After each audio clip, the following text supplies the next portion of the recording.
बहुत बहुत स्वागत है आपका। Thank you very much for coming to the session. तो आज की प्रैक्टिस शुरू कर रहे हैं। देखिए, एक छोटी सी कॉन्वर्सेशन की प्रैक्टिस करेंगे। This conversation is going on between two friends. दो दोस्तों के बीच में बातचीत चल रही है। तो क्या तुमने अपनी गाड़ी बेच दी? क्या तुमने अपनी गाड़ी बेच दी? बिल्कुल सिंपल आपका ये, did you sell your car? क्या आपने अपनी गाड़ी बेच दी? अब देखिए, ये जो सेंटेंसेस हैं, आप खुद भी टेस्ट करिए कि आप इन बातों को अपने तरीके से इंग्लिश में बोल पा रहे हैं कि नहीं बोल पा रहे हैं। राइट? तो मैं जल्दी से नहीं लिखूंगा, अगले सेंटेंस को बोल करके देखिए। वो तो मैंने काफ़ी पहले बेच दी थी। वो तो मैंने काफ़ी पहले बेच दी थी। अब बोल करके देखिए आप एक बार। वो तो मैंने काफ़ी पहले बेच दी थी। तो बिल्कुल सिंपल, यस। यस मतलब या, ये हिंदी में भी या हम कह देते हैं यहाँ पर। So yeah, I sold it quite a while ago. I sold it quite a while ago. देखिए यहाँ पर क्वाइट अ वाइल क्यों कहा जा रहा है? देखिए, ए वाइल का मतलब होता है शॉर्ट ड्यूरेशन। जैसे मैं कहूँ I be back in a while, यानी जल्दी से आ जाऊंगा एक शॉर्ट ड्यूरेशन के अंदर। I be back in a while. और क्वाइट का मतलब होता है थोड़ा सा ज़्यादा। राइट? बहुत ज़्यादा नहीं, थोड़ा सा ज़्यादा। तो ये जो ए वाइल का जो ड्यूरेशन है, उस पर और थोड़ा सा जोर दे दिया, इससे थोड़ा सा ज़्यादा। So yes, I sold it quite a while एगो। यानी कि बिल्कुल रिसेंट में नहीं बेची है, उससे हल्का ज़्यादा, लेकिन बहुत पहले नहीं बेची है। अगर बहुत पहले बेची होती तो मैं क्या कहता? या, I sold it a long time एगो। तो ए लॉन्ग टाइम एगो एंड क्वाइट अ वाइल एगो में शायद आपको डिफरेंस समझ में आया होगा। हालांकि बहुत ज़रूरी है, कई बार हमें ऐसी सिचुएशन आ जाती है जहाँ पर हमको एग्जैक्टली बताना ही पड़ता है कि कितना समय पहले है। तो कहीं ऐसा ना हो कि क्वाइट अ वाइल एगो हमने करा हो कोई काम और लॉन्ग टाइम एगो बताने लग जाए। Right? So yeah, I sold it quite a while ago recently. Now look at the next sentence. लेकिन मैंने तो तुम्हें हाल ही में गाड़ी से कहीं जाते देखा था। अब यहाँ से प्रॉब्लम आ जाती है। होता क्या है कि हम सारे हिंदी के वर्ड्स इस्तेमाल करने लग जाते हैं और कुछ सारे वर्ड्स ऐसे हैं जिनका हमें मीनिंग भी एग्जैक्ट नहीं पता है। देखिए, समझने की कोशिश करिएगा। But I saw you driving recently. I saw you driving recently, इसका एग्जैक्ट एक्चुअली मीनिंग यही है कि मैंने आपको ड्राइव करके कहीं जाते हुए देखा था। ड्राइविंग का मतलब सिर्फ गाड़ी चलाना नहीं है, ड्राइव का मतलब है गाड़ी से कहीं जाना। Try to understand. देखिए, जैसे मैं ये कहूँ, I drive to my office every day. I drive to my office every day, यानी मैं गाड़ी चला के ऑफिस तक जाता हूँ रोजाना। ये इसका एक्चुअल मीनिंग है। आई सॉ यू ड्राइविंग रिसेंटली, यानी मैंने आपको गाड़ी चला करके कहीं जाते हुए देखा था। ये इसका एक शॉर्ट सेंटेंस बन गया। लेकिन फिर हम अपने तरीके पे आ जाते हैं कहने के लिए। फिर देखिए कितने तरीके से कहा जा सकता है, और ग्रामर को बड़े ध्यान से समझिएगा। नाउ, अगर आपको मेरे वीडियो की स्पीड कम या ज़्यादा लगती है तो आप स्क्रीन पे एक बार टैप करिएगा, एक सेटिंग आइकन दिखेगा आपको। वहां पर जाके आप वीडियो की स्पीड को बढ़ा सकते हैं और थोड़ा कम भी कर सकते हैं, लेकिन पूरा देखिएगा। तो but I saw you driving recently, मैंने आपको देखा गाड़ी में कहीं जाते हुए। या फिर but I saw you going somewhere. I saw you going somewhere in the car recently. Right? Portions को तोड़िए। आई सॉ यू, मैंने आपको देखा। कहाँ देखा? Going somewhere. कहाँ, कैसे जा रहा था मैं? इन द कार रिसेंटली। तो पोर्शंस को तोड़ तोड़ के बोलना है। इन सारे शब्दों को एक बार में ट्रांसलेट नहीं कर देना है। राइट? सिचुएशन को समझ के। अब देखिए, इसी चीज को एक और तरीके से कह करके देखते हैं और पोर्शन समझिएगा इस सेंटेंसेस के। तो but I saw you in the car recently, मैंने आपको गाड़ी में जाते देखा था। I saw you in the car recently, maybe you are going somewhere. Maybe you are going somewhere, हो सकता है तुम कहीं जा रहे थे। राइट? अब मे बी और माइट बी को समझते हैं थोड़ा सा, और अगर आपको पता है तो बोर मत होइएगा, थोड़ा और अच्छे तरीके से समझते हैं। So but I saw you in the car recently, मैं आपको कार में देखा था हाल ही में। You might have been going somewhere. You might have been, देखिए मे बी है न्यूट्रल बिल्कुल। Maybe past present future सबके लिए इस्तेमाल किया जा सकता है। मे का ही पास्ट होता है माइट। जब व्यक्ति ने कहा but I saw you in the car recently, मैंने हाल ही में देखा था, you might have been going somewhere, इसका मतलब वो पास्ट को इंडिकेट कर रहा है, उस वक्त शायद तुम कहीं जा रहे होगे। You might have been going somewhere. Right? So you might have seen this kind of video already. जब मैंने कहा you might have seen this types of videos already, तो मैंने कहा कि पास्ट में कभी आपने जरूर देखी होंगी, पास्ट का अंदाजा लगा रहा हूं मैं। राइट? अब यहां पर मैं अगर ये कहना चाहूं you may have seen this type of videos already, ये भी चल जाएगा, लेकिन माइट लगा के बिल्कुल स्पेसिफिक हो गया कि मैं पास्ट की बात कर रहा हूं। राइट? आप अभी दोबारा से आएंगे सेंटेंसेस, एक सेंटेंस से कंफ्यूज नहीं होना है। Look at the next sentence. लगभग 2 महीने पहले देखा होगा। दोस्त ने कहा आई सॉ यू रिसेंटली, मैंने आपको हाल ही में देखा था। Maybe you are going somewhere, कहीं तुम जा रहे थे। लगभग 2 महीने पहले देखा होगा, अब यहाँ भी अंदाजा लगाया जा रहा है। राइट? दोस्त ने कहा लगभग 2 महीने पहले देखा होगा। सो you might have scene me around 2 months ago। Might लगा के उसने इंडिकेशन दे दिया कि पास्ट की बात कर रहा हूं मैं। You might have scene me around 2 months ago।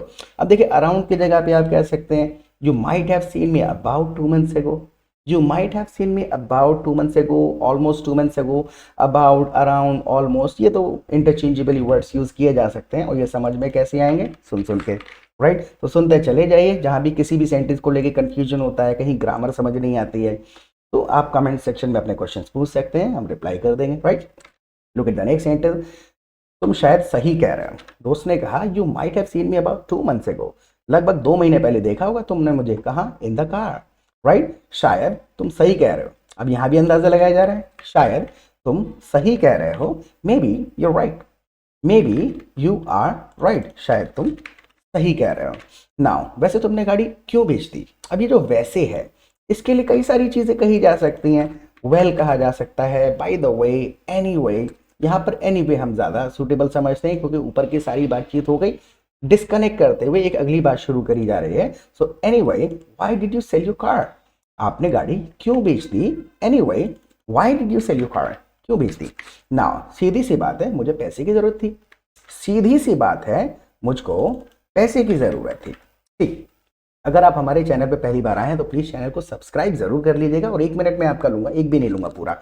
आप हमारी लाइव क्लासेस भी अटेंड कर सकते हैं। उसके 2 फायदे होंगे। सबसे पहले तो हम आपको अपने प्रैक्टिस ग्रुप में ज्वाइन कर लेंगे, जहां पे आप दूसरे पार्टिसिपेंट्स के साथ 200-300 पार्टिसिपेंट्स के साथ कनेक्ट कर सकते हैं, प्रैक्टिस कर सकते हैं, which is most important part of learning. अगर आप दूसरे लोगों की इंग्लिश को नहीं सुनेंगे, प्रैक्टिस नहीं करेंगे, बोलेंगे नहीं, सुनेंगे नहीं, तो फिर आदत में कैसे आएगी इंग्लिश।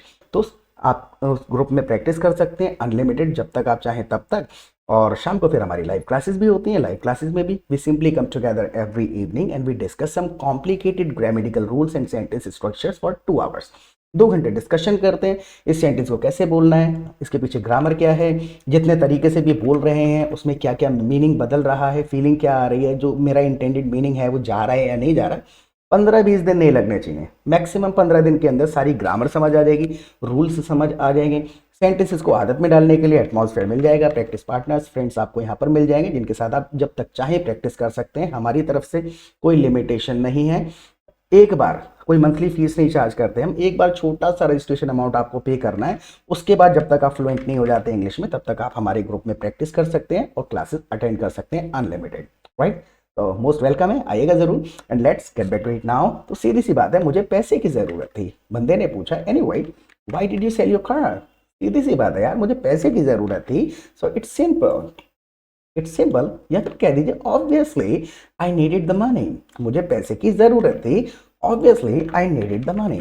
एक और तरीके से कह सकते हैं, थोड़ा सा और एम्फेसाइज करके, obviously I was in need of money, I was in need of money. जैसे कि मुझे पैसे की जरूरत है, अब मैं इस तरीके से कह दूं आई नीड मनी, ये बिल्कुल स्ट्रेट हो गया, आई नीड मनी, मुझे पैसे की जरूरत है। अगर मैं इस तरीके से कह दूं यार I am in need of money, I mean need of money, तो सामने वाला समझ जाएगा थोड़ा सा घुमा फिरा के बोल रहा हूं, यानी कि जरूरत असल में है, right. So look at the next sentence. तुमने अपनी गाड़ी किसे बेची, तुमने अपनी गाड़ी किसको बेची।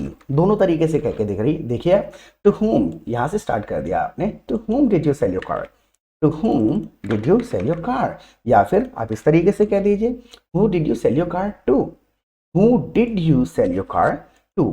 तो दोनों तरीके से आप बोल सकते हैं। देखिए हुम और हु इंटरचेंजेबल इस्तेमाल होता है, बस दोनों में फर्क ये है कि हुम एक्चुअल में ओल्ड फैशन है, अब इस्तेमाल होता भी नहीं है, हु ही हर जगह चलता है। जैसे मैं कहूँ आप किसके साथ दिल्ली जा रहे हो, with whom are you going to Delhi, इस तरीके से कहा। लेकिन अगर अब की बात करी जाए तो अब ऐसे कहा जाएगा, who are you going to Delhi with, who are you going to Delhi with. जैसे कि to whom are you talking, किससे बात कर रहे हो। अब के हिसाब से कहा जाएगा who are you talking to, to लास्ट में चला जाएगा, राइट। तुम किसकी बात कर रहे हो, what are you talking about, about last में चला जाएगा। Which place do you live in last में आ गया, किस जगह पर रहते हो। Which college do you study in, किस कॉलेज में पढ़ते हो। तो ये टू है, अबाउट है, फॉर है। जैसे हम यहाँ पे पूछें कि आप गाड़ी कितने की बेच रहे हो, आप गाड़ी कितने की बेच रहे हो, तब ये सेंटेंस को हम ट्रांसलेट नहीं करेंगे तो अच्छा रहेगा। नॉर्मल कह दीजिए, what's your asking price for this car, what's your asking price for this car. या फिर और शॉर्ट कर दीजिए, what's your ask, what's your ask for this car. Right. तो अगर इफेक्टिव बोलना है तो ये छोटे छोटे फ्रेसेस हैं, सेंटेंसेस हैं, ये सुन के हमें सीखने पड़ते हैं। और उसके लिए आप कम्युनिटी को ज्वाइन कर लेंगे ना तो काफ़ी मज़ेदार चीज़ें सुनने को मिलेंगी, सीखने को मिलेंगी। लोग पूरा दिन इधर उधर इंग्लिश सीखने वाले लोग कुछ ना कुछ नया सीखते रहते हैं, फिर वो ग्रुप में डिस्कस करते रहते हैं, तो काफ़ी समय बच जाता है। तो अपने एक दोस्त को किसी ने पूछा, who did you sell your car to? आपने अपनी गाड़ी किसको बेची? आपको कहना है अपने एक दोस्त को। तो यहाँ पर एक दोस्त अलग तरीके से कहा जाता है, to one of my friends. To one यानी एक को बेचिए, किसको? ऑफ माई फ्रेंड्स, मेरे जितने फ्रेंड्स हैं उनमें से एक को, to one of my friends. अगर आप ये कह दें टू वन माई फ्रेंड, गलत हो जाएगा, बहुत सारे हैं उसी में से एक को बेची जाएगी, to one of my friends, right. जैसे मेरा एक दोस्त बहुत अमीर है, तो वन ऑफ माई फ्रेंड्स, जितने हैं उनमें से, one of my friends is very rich, right. Now वैसे वो मेरी गाड़ी लिए बिना ही मेरी मदद करना चाहता था, लेकिन मैंने मना कर दिया। जैसे कि I sold my car to one of my friends, अपने एक दोस्त को बेच दी मैंने। वैसे वो मेरी गाड़ी लिए बिना ही मदद करना चाहता था, लेकिन मैंने मना कर दिया। तो वैसे के लिए यहाँ पर कह देंगे वेल। एनीवे क्यों नहीं कह रहे हैं? क्योंकि इसमें डिस्कनेक्ट नहीं कर रहे हैं, राइट। बातचीत को कंटिन्यू करते चल रहे हैं हम, तो यहाँ पर वेल कह दिया। अगर बात को डिस्कनेक्ट कर रहा होता, मैं कह रही ये सब छोड़ो, तो मैं एनीवे कह देता, राइट। तो एनीवे कहाँ है? जब हम पुरानी बात से डिस्कनेक्ट करके कुछ नया स्टार्ट कर रहे हैं। और वेल तो आप लगा सकते हैं कि भाई इसी में कंटिन्यू करते हो। वैसे ही wanted to help me out without taking my car. He wanted to help me out without taking my car, but I insisted. I insisted का मतलब है मैंने जबरदस्ती करी गाड़ी देने के लिए, राइट। मैंने यहाँ पर क्या कहा? I insisted, यानी insist का मतलब होता है जोर देना, जबरदस्ती करना, जोर देना, right. So he wanted to help me without taking my car, but I insisted. मैंने जबरदस्ती करी कि भाई गाड़ी ले लो। नाउ एक और तरीके से बोल करके देखिए, well he wanted to help me out by not taking my car. He wanted to help me out by not taking my car. तो without taking my car, by not taking my car, ये सारी चीजें समझ में कैसे आएंगे? Discussion में बैठेंगे तो ये कंफ्यूजन्स दूर होते चले जाएंगे, right. So he wanted to help me out by not taking my car, but I refused to accept the money without giving up my car. I refused to accept the money without giving up my car. अब इसमें हो क्या रहा है? छोटे छोटे sentences हैं, अभी आप टेंशन मत लीजिएगा। इस सेंटेंस को, इतने सेंटेंस को बड़े आराम से टुकड़ों में बोलने की कोशिश करिए, बहुत इजी लगेगा। देखिए, he wanted to help me out, मेरी मदद करना चाहता था, by not taking my car, बिना गाड़ी लिए। He wanted to help me out by not taking my car, but I refused to accept the money. I refused to accept the money without giving up my car, यानी अपनी गाड़ी बिना दिए, right. अब इसमें कुछ यहाँ पर हमने अप एक्स्ट्रा लगा दिया है, हेल्प मी आउट एक्स्ट्रा लगा दिया है, ये केवल एम्फेसाइज करने के लिए कुछ वर्ड्स यूज हो जाते हैं, राइट। हालांकि आप इनके बिना भी बोल सकते हैं, राइट। ये कंपलसरी नहीं है लगाना, बस ये गिविंग अप, गिव पे एम्फेसाइज कर दिया है, हेल्प मी आउट, हेल्प पर एम्फेसाइज कर दिया है, इसलिए इस्तेमाल हो रहे हैं। लेकिन इस्तेमाल करेंगे तो ज़्यादा अच्छा लगेगा। गाड़ी खरीदने वो मेरे पास नहीं आया था, बल्कि मैंने उसे ऑफर दिया था। गाड़ी खरीदने वो मेरे पास नहीं आया था, बल्कि मैंने उसको ऑफर दिया था। he didn't come to buy my car. He didn't come to me to buy my car. वो मेरे पास गाड़ी खरीदने खुद नहीं आया था। दोनों तरीके से बोलेंगे, he didn't come to me to buy my car. It was actually me. वो मैं था who offered it to him. इसने ऑफर भेजा। So he didn't come to me to buy my car. It was actually me. वो मैं था who offered it to him. It was actually me की जगह आप I भी कह सकते हैं। It was actually I who offered it to him. Right? दोनों कहे जा सकते हैं। Now तुम्हारे पास तो दो गाड़ियां थी ना। अब देखिए यहाँ पर है हामी वाला क्वेश्चन, ऐसा है ना। It's very hard. Isn't it? Isn't it? Didn't it? Doesn't he? इस तरीके से बता देंगे। तुम्हारे पास तो दो गाड़ियां थी ना। So you had two cars, didn't you? You had two cars, didn't you? आपके पास दो गाड़ियां थी ना, राइट। अब अगर आपको एक सेंटेंस बोलना पड़े, सच में आप लिखिएगा कमेंट सेक्शन में, देखिए प्लीज। हाँ, आप लिखिए कि आप तो 1 साल से इंग्लिश पढ़ा रहे हो, है ना। आपको हामी के साथ पूछना है, आप तो 1 साल से इंग्लिश पढ़ा रहे हो ना। इस क्वेश्चन को इसी लहजे में, इस फीलिंग को पहुंचा के आप देखिए कमेंट सेक्शन में, टेक ए पॉज, लिखिए, कहीं नहीं भागा जा रहा है समय। तो आपको मुझसे पूछना है कि आप तो 1 साल से इंग्लिश पढ़ा रहे हो ना। आप बना करके देखिए, कमेंट सेक्शन में लिखिए। आपका सेंटेंस ठीक होगा then I will give you a like, और गलत होगा तो हम उसको करेक्ट कर देंगे, right. So look at the next sentence, लिख के। तो पहली वाली तो बहुत समय पहले ही बेच दी थी। बंदे ने कहा you had 2 cars didn't you, 2 गाड़ियां थी ना। अब कह रहा है कि पहली वाली तो मैंने बहुत समय पहले ही बेच दी थी। पहली वाली कितना समय पहले, नॉट क्वाइट अ वाइल एगो, ए लॉन्ग टाइम एगो। और याद आया, क्वाइट अ वाइल एगो नहीं बेची थी, लॉन्ग टाइम एगो बेची थी। तो पहली वाली तो बहुत समय पहले ही बेच दी थी। So I had already sold the first one a long time ago. अब देखिए यहां पर हमने जो आई हैड ऑलरेडी कहा है, ये हमने लिटरल पास्ट बताने की कोशिश करी है। इसमें से आप नॉर्मल ये दोनों चीजें हटा सकते हैं। I already sold the first one, I already sold the first one a long time एगो कहा जा सकता है, लेकिन हैड यहां पर इस्तेमाल हो रहा है क्योंकि ये काम पहले ही हो चुका था। बहुत लिटरल पास्ट बताने की कोशिश कर रहे हैं आप। Now have, did, has, had कुछ भी नहीं है, बस सारा का सारा समय की बात करने के लिए यूज होता है। ये मैंने स्पेसिफिक वीडियो बना रखा है, उसके ऊपर चैनल पे जाएंगे तो दिख जाएगा, डिड लगाऊं हैव लगाऊं समझ आ जाएगा। Now look at the next sentence, इसी का नाम जिंदगी है, वक्त बदल जाएगा और मैं गाड़ियां दोबारा ले लूंगा। जैसे कि मैंने अपनी गाड़ियां बेच दी, I sold both of my cars, I sold both of my cars. इसी का नाम जिंदगी है, वक्त बदल जाएगा और मैं गाड़ियां दोबारा ले लूंगा। देखिए इसी का नाम जिंदगी है, so that's life. It's life भी कहा जा सकता है, that's life. The time will change and I get cars again. टुकड़े तोड़ने पड़ेंगे, बस सिचुएशन समझिए। दैट्स लाइफ यार, the time will change and I can get cars again, दोबारा ले सकता हूं। Now look at the next sentence. वैसे गरीब होने का भी अपना ही मजा है, गरीब होने का भी अपना ही मजा है, और वाकई है। वैसे गरीब होने का भी अपना ही मजा है। So there is a certain charm in being broke. अब देखिए इसके अंदर है क्या, ये सर्टेन चार्म है, इट्स ओन फन है। ये शब्द वोकेबलरी का मेन प्रॉब्लम है, क्योंकि हमने ना करा क्या होता है, आउट ऑफ द कंटेक्स्ट, अपने आसपास के अलावा हमने वो कॉन्वर्सेशन, वो सेंटेंसेस सुने ही नहीं होते हैं, लेकिन अचानक से बात करनी पड़ती है किसी विषय पे तो फिर वर्ड्स नहीं याद आते।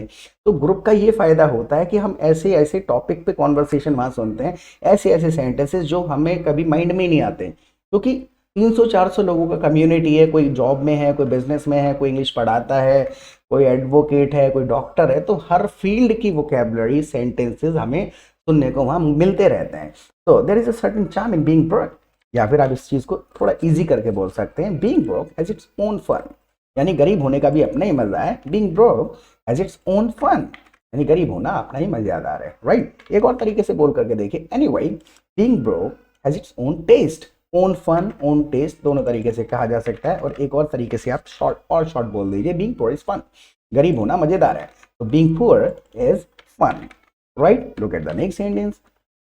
जब आपको चीजें आसानी से मिल जाती हैं तो आप उनका पूरा मजा नहीं लेते हैं। जैसे कि जिस पैसे वाले जो व्यक्ति होते हैं, गरीब होना ज्यादा मजेदार क्यों है, बीइंग पुअर इज फन, क्यों, क्योंकि जिस व्यक्ति को चीजें आसानी से मिल जाती हैं वो उन चीजों का उतना मजा नहीं ले पाता जितना एक जो व्यक्ति मुश्किल से अरेंज करके लाया चीज, वो ले लेगा उस चीज का मजा, उतना अमीर व्यक्ति नहीं लेता है, वो लाइटली ले लेता है उस चीज को, राइट। सो जब आपको चीजें आसानी से मिल जाती हैं तो आप उनका उतना पूरा मजा नहीं लेते हैं। बताने की कोशिश करिए टू द फुलेस्ट, याद आने चाहिए word. So when you get things easily, जब आपको चीजें आसानी से मिल जाती हैं, you don't enjoy them to the fullest, आप उनको पूरा का पूरा एंजॉय नहीं करते हैं। लेकिन यहाँ पर जो फीलिंग होनी चाहिए तरीके से बोलने के लिए, तो यहाँ पर आपको कहना ये चाहिए एक्चुअल में, when things come too easily, बहुत आसानी से जब आ जाती हैं, when things come too easily you don't really appreciate them as much, you don't really appreciate them as much, यानी कि उतना ज़्यादा फिर उनका हम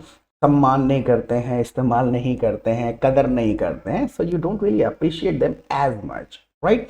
तो इस सेशन के बारे में आप मुझे प्लीज़ फीडबैक दीजिएगा, और लाइव क्लासेस में आइए, मोस्ट वेलकम है, प्रैक्टिस करते रहें। फिर मिलेंगे एक नए सेशन के साथ। Till then take care of yourself.